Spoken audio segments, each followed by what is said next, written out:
Once upon a time, in a small village nestled at the foot of a great mountain, there lived a man named Ivan. Ivan was a farmer, a hardworking man who tended to his crops and animals with great care, despite the struggles of life. Ivan was always cheerful, always ready with a smile and a kind word for his fellow villagers. One day, a traveler came to the village. He was a wealthy man, dressed in fine clothes and carrying a bag of gold coins.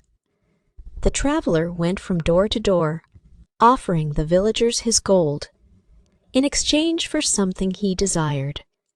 Some villagers sold him their prized possessions, others their homes and lands.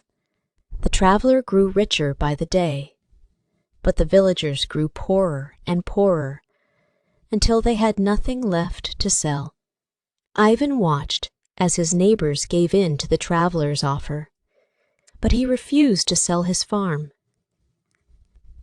for it was his home and his livelihood. The traveler came to Ivan's farm and offered him a bag of gold coins for it. "Why do you refuse my offer?" asked the traveler. "I have all I need," replied Ivan. The traveler left, frustrated and empty-handed. But Ivan continued to tend to his crops and animals, content with the life he had built for himself. Years passed, and the traveler returned to the village.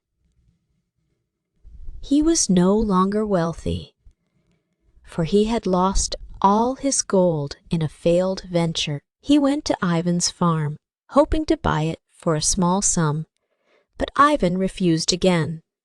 "Why do you refuse me now?" asked the traveler. "You came to us with gold, but left us with nothing," said Ivan. "You took advantage of our greed and our weakness, and you left us with nothing. I will not sell you my farm, for it is not for sale to those who do not understand the value of hard work and honesty." The traveler left, humbled and ashamed. The villagers, inspired by Ivan's courage and steadfastness, started to rebuild their community. They worked together to grow their crops, to build homes, and to help one another. They discovered that true wealth lay not in money, but in the joy and fulfillment of a life lived with purpose. The traveler went on his way, a changed man, having learned the most valuable lesson of all, that money cannot buy happiness, and that true wealth lies in the contentment of one's heart. And so the village thrived, and the people lived happy, fulfilled lives, for they had learned from Ivan that the greatest riches were to be found not in material possessions, but in the goodness of one's character and the simple pleasures of life.